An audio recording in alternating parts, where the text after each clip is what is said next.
Did you know that in the beginning, on day one, God created light so that he could gaze upon his radio control helicopter? Absolutely true, I assure you. And on day two, he created the sky and air so that he could go flying. On day three, he created the earth because he was a gaseous entity, needed to take physical form and stand on something at which to carry out orientation training at the hover. How about that?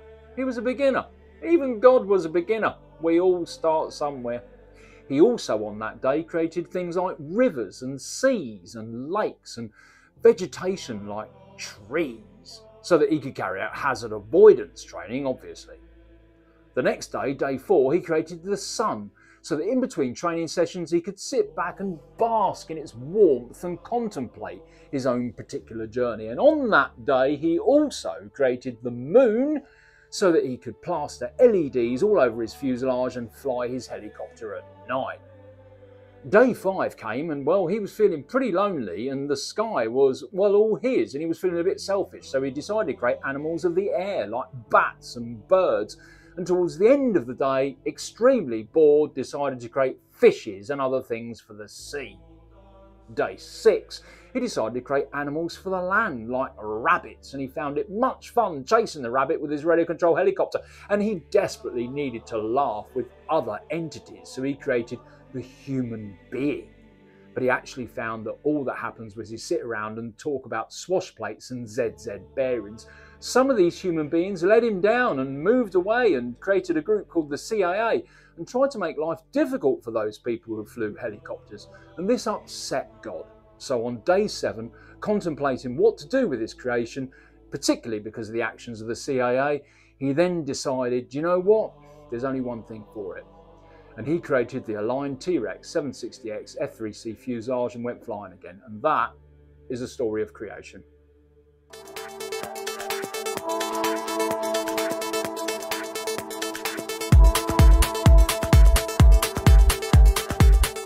Welcome you legends and heliheads, you choppers and stick bangers, you beautiful human beings, otherwise known as the subscribers, and even the passers-by. Welcome to this video on Helished. Now, fear not, I'm not getting all religious on you because of the intro there, but I just wanted to get across, having now had Rosie, which is Helished's aligned T-Rex 760X, having now had Rosie in the F3C fuselage for a week, just how gorgeous it is, and it could not have been created by a 17-year-old apprentice in Taiwan working for a line. It must have been created by some form of entity somewhere. If you haven't seen the video that I've recently done with Condor, where we've done an unboxing, a review, and then a transferring build of the aligned T-Rex 760X pod and boom into the fuselage, you can see that up there. Go take a look. There are very, very few videos out there of the aligned T-Rex 760X F3C fuselage, and certainly there are no unboxing videos or reviews or close-ups of the carbon fibre fuselage, which absolutely blew me away, to be honest with you. I really expected there to be something out there. I haven't done this because there's nothing out there. It's not going to give me any benefit whatsoever. We're a very small channel. It was always part of my journey was to create a 760X and then put it in a fuselage. It just so happens to be, you know, not the sort of thing that people create content about, and I have. So enjoy that video and enjoy this one. It's early in the morning on a Sunday in February in the UK, and there is no such thing as sun in February in the UK. But yesterday, i.e. Saturday, it was sunny and it was calm. And it's likely to be the same again for today. So I'm really hoping that I'm going to be able to maiden Rosie in the F3C fuselage, and I'm really hoping I'm going to add that on to the end of this video. Before I do that though, there are a couple of things I want to talk about to close off this sort of build process of the 760X. And what I'm going to do is I'm going to take you off of there and I'm going to put you on the bench and I'm going to tell you what they are. So if you are building or contemplating wanting to build a 760X fuselage, there are a couple of things you need to be aware of. So Let's go find out. Here is the simply stunning Rosie in her F3C fuselage. Two things I want to mention. The first thing is about the ESC fan. Now you can see that I've fitted the ESC fan onto Rosie in the fuselage. Here's the thing. When the 760X is in the pod and boom, guys, here is the canopy, the ESC will butt up right up against the canopy there, and this means that you can't fit the fan. There's no room. But of course, in the canopy for the F3C fuselage, there is plenty of room, just like Condor said in the video I linked earlier on. So because it's a closed environment, it's advisory to fit that fan back in. So please fit the fan back in. It's one of the reasons why Align brought out the version 2 of the canopy. The version 2 you can fit the fan on, and in case you haven't seen that video where I mentioned that, it's up there. The second thing I want to point out is about the battery tray. Now if you remember, this F3C fuselage, this 760X, is from a 700X donor machine, and that's perfectly fine. The frame is exactly the same. It is a 700X. Even the electronics are the same except the ESC.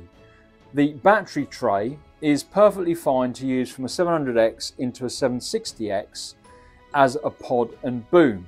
But if you move the 760X into that which it's designed for, which is the F3C fuselage, you must purchase or get hold of second-hand a 760X battery tray.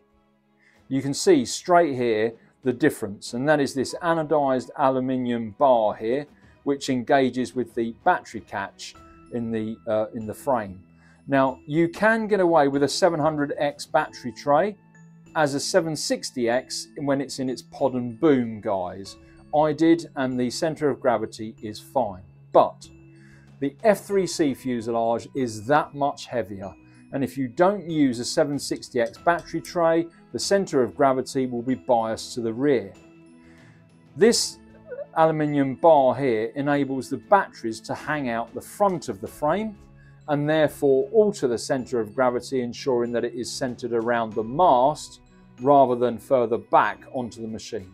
So this is really important. So in a nutshell, if you're going to put it in an F3C fuselage, get hold of a 760X battery tray, which is exactly the same as a 700 battery tray, except of course you have got this aluminium bar. If you want to, like I do, have stick packs like this and keep them permanently on, and you want to fly this on a 700X, as I will do for Phoenix, all I've got to do is just unscrew this and move it to the front. I've just fitted the battery there so you can see. I mean, that's hanging out significantly, as you can see there. Now there's no way on this earth that that would fit a normal canopy.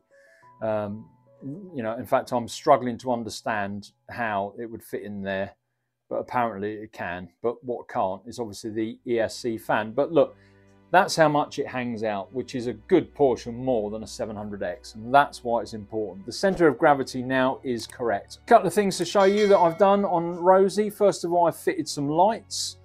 This is the Vi-Fly. There is a link to the video that you should be able to see now, but this enables me to activate the strobe, and you can see there that the strobe comes out through the back here. All of the openings on the fuselage, I've obviously put my grate on there, which is what I do. That's my thing, that's my signature, and you can see the grates there, and I think the grates look much better than gaping holes.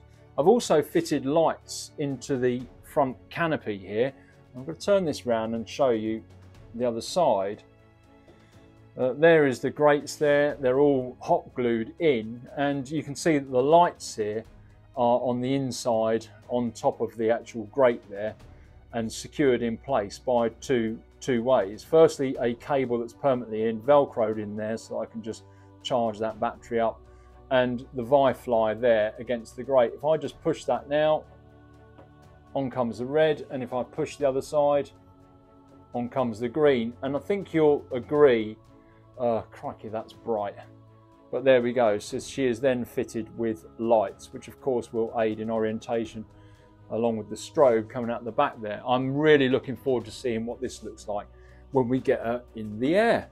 So there we go, legends, simple as that. That's all I wanted you to be aware of, really. The ESC fan, fit it now if you're going to be using a fuselage, and the battery tray for the 760X is vital, really, to ensure the centre of gravity is correct if you're going to be using an F3C fuselage. I'm hoping that I'm able to cut now to me in a car en route to Parkhall to give Rosie in her wonderful fuselage her maiden flight. So wish me luck on the weather.